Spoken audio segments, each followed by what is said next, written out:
Bapak Ibu, sebelum kita nanti akan mendengar tentang memar, hari ini kita tahu bahwa beberapa waktu yang sudah kita lakukan, kita selalu berurusan dengan yang namanya tanah, pohon, dan ukiran jiwa. Kalau saudara tahu artinya memar di tubuh Tuhan, itu ke seluruh tubuhnya mengalami memar. Tapi hari ini saya mau untuk saudara tahu, kadang-kadang ada banyak orang mencari yang namanya bagaimana dia mengalami yang Tuhan sudah buat dan Tuhan sudah lakukan. Secara kehidupan kita tahu bahwa kita sudah diselamatkan. Namun ada sebuah pergumulan dan ada sebuah peperangan yang terus kita hadapi. Dan peperangan dan sebuah pergumulan itu seringkali kita tidak tahu, ada banyak hal yang masih mungkin terus kita cari dan bahkan kita mungkin berusaha mengenalinya. Bahkan seberapa yang sudah melakukan tentang untuk memberesin hidupnya tentang tanah, pohon, dan ukiran jiwa. Saudara berbicara mengenai tanah, ada banyak orang mungkin dulu seringkali membereskan tentang pohon dan mungkin adalah kutuk keturunan dan seringkali mungkin kita sudah lakukan. Dan kita juga sudah tahu bahwa Yesus sudah menyelesaikan bahkan membayar semua kutuk itu di atas kayu salib. Ada sebuah hal yang hari ini menarik kita mau pelajarin dan nanti kita akan benar-benar kita berdoa untuk yang namanya tanah.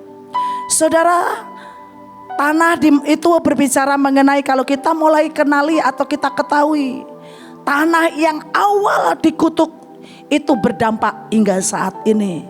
Dan kalau kita tidak berkata kepada iblis, maka ada banyak orang berurusan dengan tanah. Dan kadang-kadang hidupnya, kadang-kadang digerokotinya yang dari luar, yaitu tanah atau sekeliling di mana kita ada.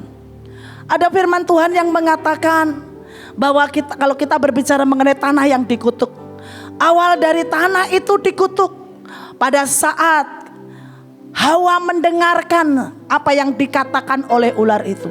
Karena istrimu mendengar. Saudara, ini gawat sekali karena mendengar dan mereka melakukan dan dia melakukan. Hati-hati dengan yang kita dengar. Hati-hati dengan apa yang kita mungkin hari-hari ini perhatikan. Dan saudara yang kasih, awal dari Hawa hanya mendengar apa yang dikatakan iblis. Dan apa yang menjadi janji Tuhan yang seharusnya itu terjadi dalam kehidupannya. Dia alami sebuah tempat kelimpahan, tempat di mana dia tidak usah mengerjakan apa-apa, dia terus ada dalam penyediaan Tuhan. Akibat dia mendengar dan terus akhirnya dia keluar dari Taman Eden dan tiba-tiba tanah di mana setiap orang atau setiap tempat itu dikutuk. Di situ dikatakan bahwa ada firman-Nya yang mengatakan bahwa tanah itu dikutuk. Dan pada waktu dia dikutuk, tanah itu dikutuk, saudara, apa yang terjadi? Banyak keadaan atau banyak yang terjadi dalam setiap hidup kita. Mungkin kadang-kadang kita sudah mengerti tentang arti penebusan Tuhan dan mengerti arti apa yang Tuhan buat dalam kehidupan kita. Tapi kenapa usaha kita? Kenapa mungkin kadang-kadang kehidupan kita masih belum juga mengalami sebuah terobosan? Karena ada tanah yang dikutuk. Kejadian pasalnya yang ketiga ayat 17 di sana. Lalu firman-Nya kepada manusia itu, karena engkau mendengarkan perkataan istrimu dan memakan dari buah pohon yang telah kuperintahkan kepadamu, jangan makan daripadanya. Dan maka terkutuklah tanah karena engkau. Terkutuk tanah karena engkau.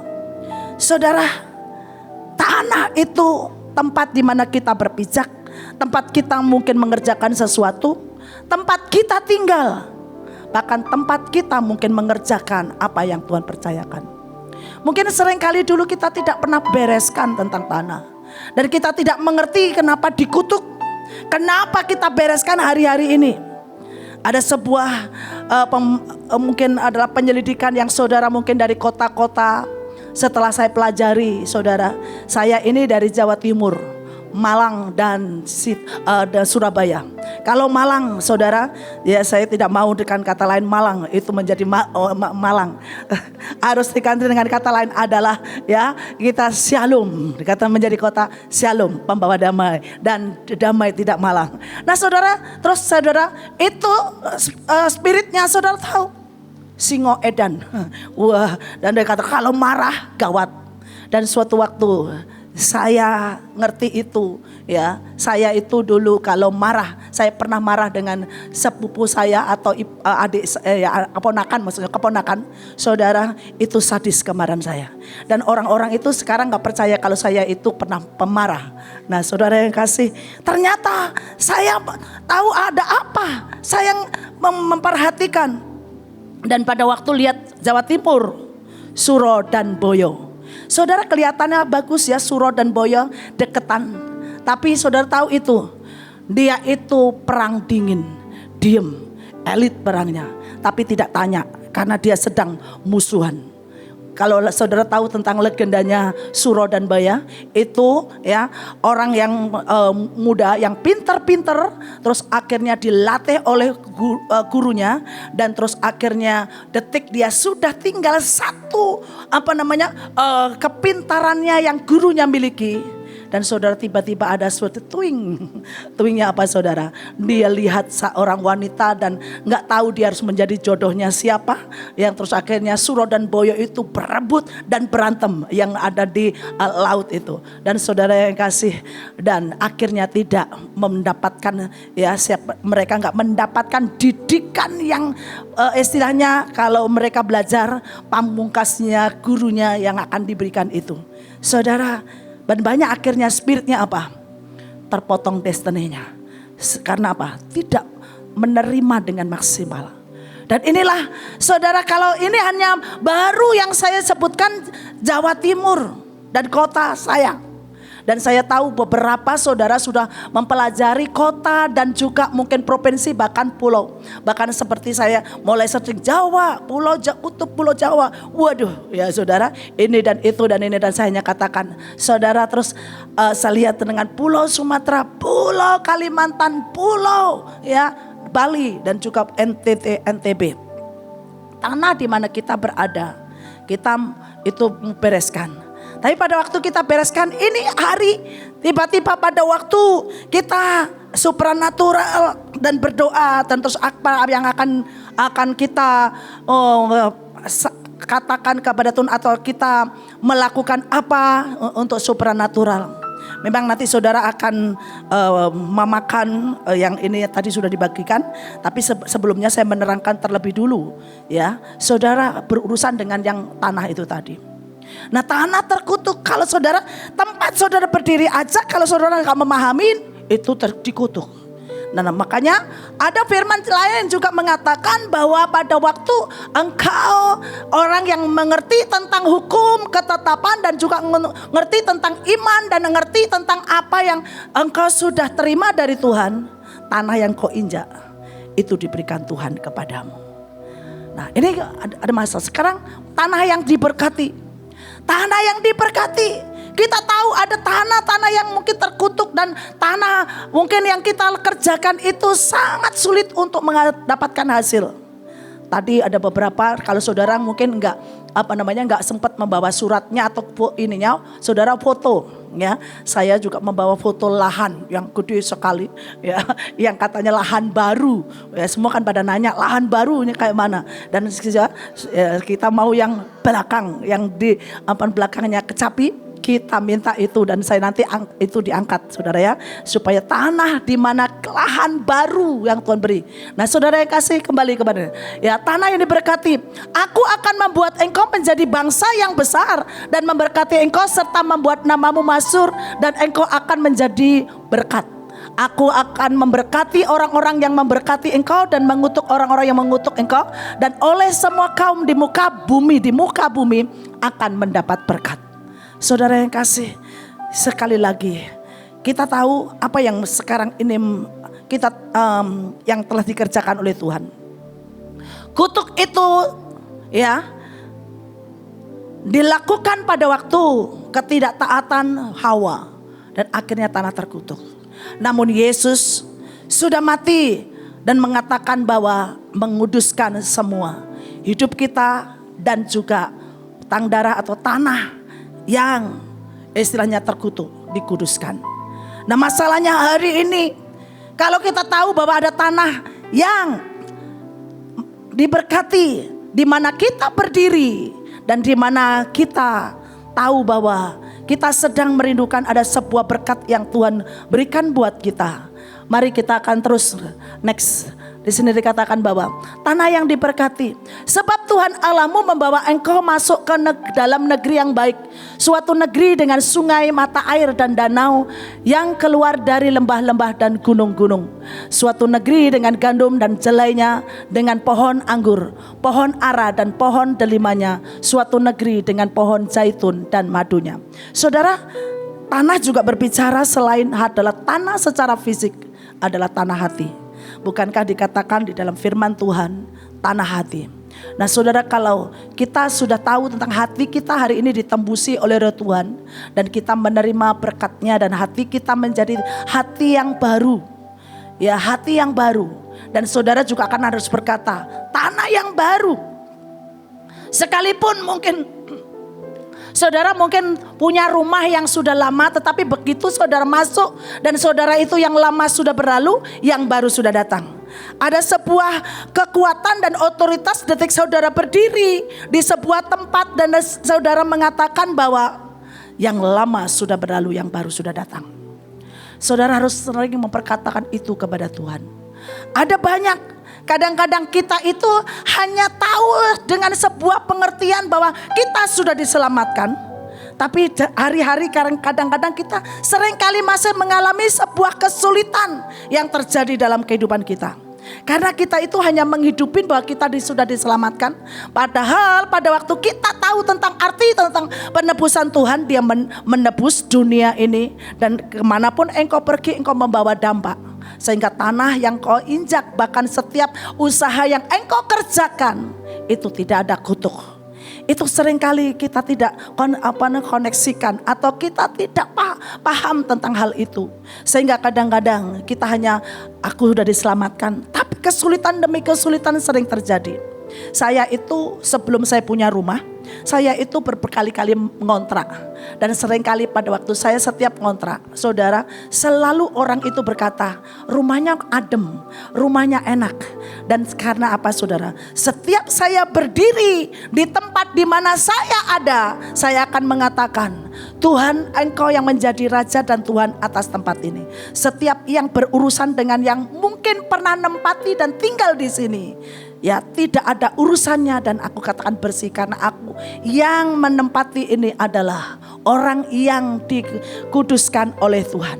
Sehingga setiap tempat yang saya injak dan yang saya tinggal itu ada sebuah pengaruh yang berbeda.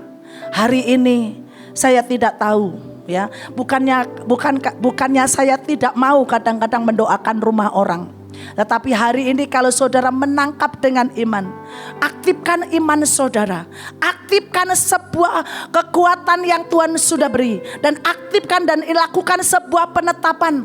Karena hari ini saudara banyak disingkapkan tentang hal-hal rahasia baru dan rahasia kerajaan Tuhan dan rahasia kematian Tuhan atas kita semua. Dan Dia melakukan banyak hal kalau kita mengenali apa yang Yesus sudah lakukan.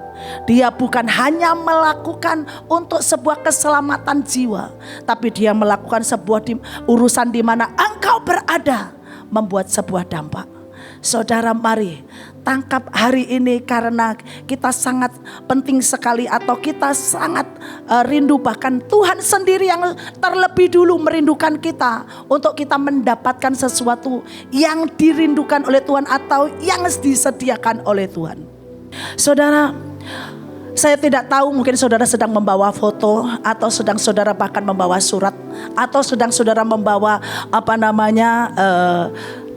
mungkin adalah blueprint tempat di mana saudara membuat usaha. Ya, hari ini kalau saudara benar-benar ingin engkau Kemanapun engkau pergi diberkati, dan apapun yang kau kerjakan diberkati oleh Tuhan. Perkatakan dan gemakan sebuah kebenaran yang sudah Tuhan Yesus kerjakan. Dia menghancurkan kutuk itu untuk tanah. Dan kemanapun Bapak Saudara, Bapak Ibu Saudara punya lahan itu atau tempat itu, katakan kepada Tuhan, it's finished. Tuhan sudah menyelesaikan, Tuhan sudah mengerjakannya. Dan hari ini kalau di hati saudara itu ada sebuah iman saudara, maka ya sesuatu yang di luar mendengar. Saya beberapa waktu sharing kepada Menara Doa, katakan, jangan sampai kita sudah banyak mendengar, banyak tahu, dan kita tidak pernah menjadi pelaku firman. Di dalam Yakobus 1 ayatnya 22, jangan hanya menjadi pelaku pendengar, tetapi jadilah pelaku. Orang yang tidak hanya menjadi pendengar dan tidak menjadi pelaku itu menipu dirinya. Dan saya katakan kedua, tentang bobot. Kalau kita ini sudah sangat banyak mendengar dan diperlengkapi banyak hal dari Tuhan, saudara, kita harus menjadi orang yang mengeksekusi.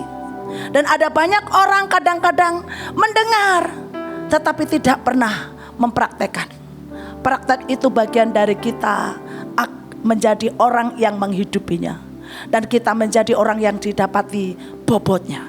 Saudara, kalau hanya melakukan tiba-tiba, sehari-hari ini kan saya itu dan kita supranatural dikatakan tidak ada gempa dan tidak ada banjir, tidak ada hujan, tidak ada tsunami, tidak ada masuknya hujan yang berkelebihan. Saudara yang kasih, tiba-tiba saya terus berjaga. Terus saya berkata kepada Menara Doa, engkau jangan hanya menahan, ya dalam nama Yesus. Pada saat itu saya pernah berkata hari itu, iblis itu tahu, saya katakan, Bu Iin saya tahu, maaf Bu ya, Bu Iin saya tahu, Pak Luki saya tahu, Pak Yosua saya tahu, tapi kamu siapa? Dan Tuhan Yesus aku tahu, tapi kamu siapa? Kalau hanya nahan, nggak hujan, dalam nama Yesus, dalam nama Yesus. Tapi sekali lagi saudara, hari-hari kita ini kadang-kadang bukan hanya menahan hujan, tapi menahan itu latihan, menahan engkau tidak marah, menahan engkau tidak berzina, menahan engkau tidak apapun. Dan itu membuat sebuah power yang engkau hidupi, dan tiba-tiba pada waktu engkau jalan aja, engkau sudah menjadi pelaku firman Tuhan. Dan firman Tuhan itu berkata, iblis dikalahkan oleh darah anak domba, kedua oleh kesaksianmu, dan ketiga sampai tidak menyayangkan nyawamu. Dan pada waktu engkau jalan dapati bobot. Kalau orang ini yang jalan, wah langsung ya saudara ya, ngeri, atau iblis itu langsung bubar ya. Kemarin saya maaf kalau saya pakai anak saya, anak dengan kata lain anak Menara Doa. Saudara, di Menara Doa itu kami lagi meeting second layer, dan hari itu saya katakan, jangan sampai engkau menjadi temannya iblis. Ya, pada waktu engkau mau mengerjakan sesuatu dan engkau terus akhirnya ya tergoda, makan dulu, terus akhirnya di situ lo makanannya, malah didengar teman bisikannya, dan akhirnya ya sebelum melakukan peperangan terus akan ya nyantai, nanti kalau dalam nama Yesus ya nggak hujan ya. Terus saudara kasih sampai waktu di hujan di ekstravagan loh, saya itu lagi di dalam, saya nggak tahu kalau hujan. Saudara tiba di dalam, maksudnya di ruang doa, dan saudara tiba-tiba saya langsung keluar, terus akhirnya saya menerjang di hujan itu, dan saya katakan, Tuhan janjimu. Dan beberapa dia katakan, wah kalau Ibu Puji yang keluar nggak hujan ya. Dan saya katakan, saudara, sekiranya beberapa waktu kami introspeksi dengan beberapa orang menara, jangan sampai ya engkau nggak paham tentang bobot. Kita hanya mengangkat tangan terus kita berkata nggak hujan ya saudara, nggak bisa. Ada sebuah bobot, ada sebuah hitungan yang Tuhan mau hari-hari sampai hidup saudara pun didapati bobot. Dan pada waktu saudara gak usah sampai. Dan saudara kalau seringkali kalau lagi hari-hari ini dengar sana, yes, perang ya, tarif ya ditahan. Saudara, kita mungkin orang menirukan begini, tapi begininya yang saudara tirukan itu akan berbeda Ya, saya seringkali menangkap apa yang menjadi poin yang dikatakan oleh Panglima. Panglima seringkali mungkin bercerita, kita ingin menirukan persis, tetapi lihat bobot. Beliau mengatakan seperti itu karena ada sebuah bobot yang, dan saudara yang kasih, kita tidak bisa hanya meniru, tapi sebuah iman. Ya, gabungan dengan pada waktu saudara hari lepas hari hidup saudara menyatu dengan Bapa dan Putra dan Roh Kudus, itu diperhitungkan. Maka sekali lagi, kalau hari ini saudaranya mengatakan hanya berkata, yes ini fotonya lahan baru, tapi tidak mengerti pengertiannya. Apa sih yang kita mau katakan tentang lahan baru atau hati? Kita tahu tentang bahwa kutuk sudah ditanggung di atas salib, tetapi sekarang kita tahu tidak, ya, bahwa semua yang Tuhan sudah kerjakan itu mengenai juga yang namanya tanah. Saudara tahu awal permulaan Bekasi, bekas dulu kan disebutnya Bekasi, bekas ini bekas itu, sekarang Bekasi. Saudara, ini tanah yang terkutuk dulu banyak sekali karena hutang darah itu. Saudara, saya ini dulu belum ada medsos seperti sekarang. Saya ini pernah belajar atau datang ke yang namanya perpustakaan di di Bekasi yang dalam di Pemda, dan saudara dikatakan ketemu seorang kakek tua, dan dia ngomong, Neng, dulu itu ya dari Khairil Anwar ya dari Bekasi Kerawang itu banjir darah selutut. Makanya saudara tahu kadang-kadang tiba-tiba orang naik mobil yang di mana-mana ada ada kecelakaan karena tiba-tiba lihat roh-roh itu tiba-tiba tabrakan dan di lainnya ada orang. Karena masih ada roh yang gentayangan dan banyak sekali yang, dan itu tempat ini saja, tempat di depan itu aja dulu tempatnya dikatakan pembuangan jin.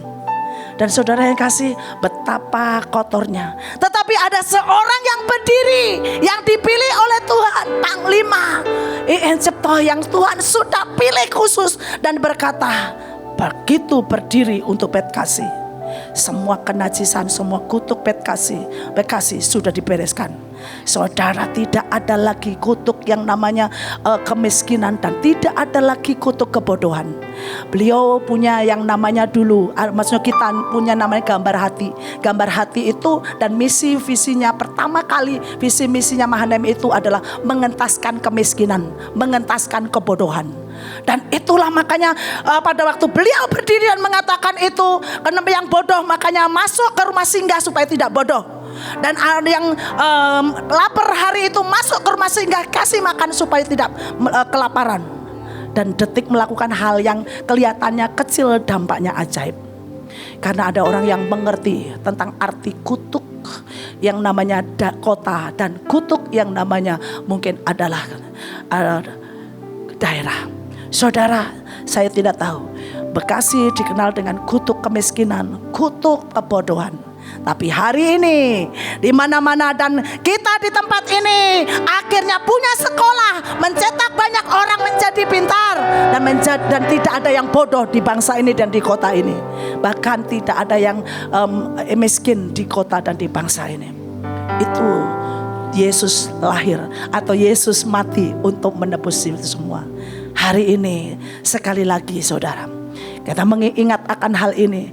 Tanah yang dikuduskan, orang-orang benar akan memiliki bumi sebagai milik pusaka mereka. Orang-orang yang sabar dan lembut akan memiliki bumi sebagai milik pusaka mereka. Hatimu hari ini sudah ditebus dengan darah Yesus. Hidup kita sudah ditebus dengan darah Yesus. Itu tanah hati. Tanah hati. Orang yang berbahagialah orang yang lemah lembut, karena mereka akan memiliki bumi. Hati kita mungkin ada berbatu, hati yang mungkin hati kita bersemak duri, hati kita mungkin adalah dipenuhi dengan yang namanya batu. Dan pada waktu kita tahu akan penebusan Yesus, memar itu menanggung pada waktu engkau supaya kau lemah lembut. Dan pada waktu kita tahu kita berdiri di kota dimanapun, engkau tidak hanya sedang memikirkan tentang keselamatan jiwamu, tetapi Yeremia 29 ayat 7, usahakanlah kesejahteraan kota kemana kamu aku buang, dan berdoalah untuk kota itu karena kesejahteraannya adalah kesejahteraanmu. Dan saat saudara mendoakan kota dan kota itu mengalami kesejahteraan, ada sebuah dampak blessing. Panglima seringkali berkata, mall di Bekasi sekarang banyak, dan kota sekarang ini menjadi kota yang terang dan menjadi kota percontohan, kota ajaib. Karena ada yang berdoa, saudara, yang terus memperkatakan kebenaran dan tahu arti ya kota di mana kita berdiri. Saudara, kita sedang menduduki provinsi-provinsi, kita sedang menduduki bangsa-bangsa, benua-benua. Saya tahu, saya pada waktu pergi ke Iran, saya mungkin tidak bisa melakukan banyak hal, tetapi pada waktu saya naik ke gunung yang tertinggi, saya berkata, Tuhan, Engkau telah melakukan yang ajaib untuk bangsa-bangsa, dan Tuhan ada jejak-jejak domba atau jejak-jejak para iman atau pahlawan yang pernah berdiri di tempat ini. Bahkan setiap kali saya pergi ke bangsa-bangsa, Tuhan, terpa bangsa ini dengan Roh-Mu supaya ada keselamatan. Kutuknya, hutang darah sudah lunas dibayar dengan darah Yesus. Itu yang perlu kita lakukan. Hari ini saudara, nanti saudara itu akan makan yang namanya roti. Di roti ini sebenarnya melambangkan tanah. Tanah yang mungkin adalah saudara, tiba-tiba di dalamnya ada macam-macam harta. Sebenarnya itu kalau saudara tahu tentang tanah hati, saudara, kalau hati kita itu sudah diberesin dan hati kita itu sudah benar di hadapan Tuhan, kita itu bisa memunculkan emas-emas yang ajaib. Emas yang mungkin adalah karakter emas, dan mungkin juga adalah sifat-sifat yang emas seperti Kristus punya. Tapi yang secara yang jasmani, engkau juga akan tahu. Bahkan kita tahu Bantar Gebang aja sampah menjadi emas. Dan saudara yang kasih, di roti ini timbul yang namanya emas. Kita rindu bahwa ada banyak harta kekayaan atau harta terpendam, atau ya benar banyak yang dulu ada di bawah itu, ada banyak emas yang masih tertimbun. Saudara, mari kita menaikkan emas itu ke permukaan, dan supaya pada waktu kita berdoa hari ini ya muncul emas ke permukaan. Ada seorang hamba Tuhan atau seorang yang pernah mendapatkan bahwa di tempat ini pada waktu ulang tahunnya Mahanaim, saudara, ada batangan emas yang sangat banyak.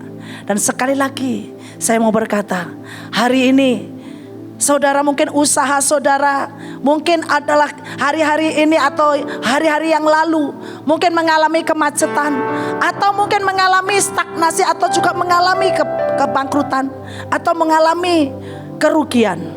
Saudara, mari bereskan di hadapan Tuhan. Saya tidak tahu pada waktu saudara nanti mengangkat lahan baru yang saudara ini, tapi pertama angkatlah hati saudara di hadapan Tuhan. Pada waktu saudara sudah mengangkat hati saudara di hadapan Tuhan, bereskan. Kalau ada hatiku yang masih ini, karena ini tanah hati, kau sudah menebusku dengan darah-Mu. Dan yang kedua, angkat semua yang sekali lagi saya katakan, yaitu tanah yang saudara ini. Saya nggak tahu tanah-tanah yang saudara sudah pernah tinggal dimanapun saudara hari ini. Mungkin saudara berkata, aku itu pernah ada di tanah mungkin Kalimantan, dan aku rasanya seperti kayak teringat terus, dan rasanya nggak tahu ada kegagalan. Suatu waktu saya teringat dengan adik ipar saya, saudara. Adik ipar saya itu ada di daerahnya, tidak terlalu berhasil, tapi tiba-tiba didoakan hamba Tuhan, kamu pergi ke suatu tempat. Ternyata saya selidik daerah di mana itu ya banyak dikutuk, dan dia belum mengerti tentang bagaimana dia membereskan. Tetapi setelah dia keluar dari daerah itu, saudara, apa yang terjadi? Dia berusaha dan mengalami kesuksesan. Saya tidak tahu saudara sedang pernah ada di tanah mana dan mengalami sebuah kondisi yang seperti apa di tanah yang pernah saudara tinggal. Saudara sudah disebutkan atau sudah pelajari, ya saya ini pernah ada di Malang, Jawa Timur, di Mojokerto, bahkan ada terus ada di Bandung. Bandung itu Sangkuriang, bahkan itu kedurhakaan atau anak yang durhaka. Nah saudara yang kasih, saya pernah ada di Bandung 5 tahun, dan terus akhirnya ada di dalam tempat-tempat yang dimana saya pernah tinggal, dan hari itu saya mulai bereskan.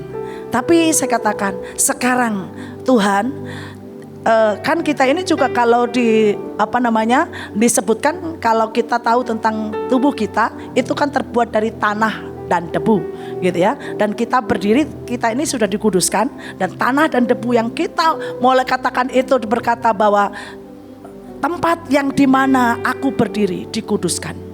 Saya tidak tahu hari ini, mari kita bereskan terlebih dulu tentang hati kita, terus tanah di mana kita pernah tinggal. Saudara ingat Bandung, ingat Jawa Barat, ingat Jawa Tengah, ingat mungkin Kalimantan, ingat mungkin Sumatera. Tapi hari itu katakan, semua kutuk pulau Sumatera, semua kutuk pulau Kalimantan, semua kutuk pulau Sulawesi, semua kutuk pulau Jawa. Hari ini saya katakan sudah lunas dibayar dengan darah Yesus. Tidak ada lagi yang terus mengikutinku, karena aku sudah ditebus dengan darah Yesus. Kemanapun aku pergi hari ini akan menginjakkan kakiku, dan aku akan berkata bahwa dikuduskan tanah ini. Mari semua kita akan bangkit berdiri.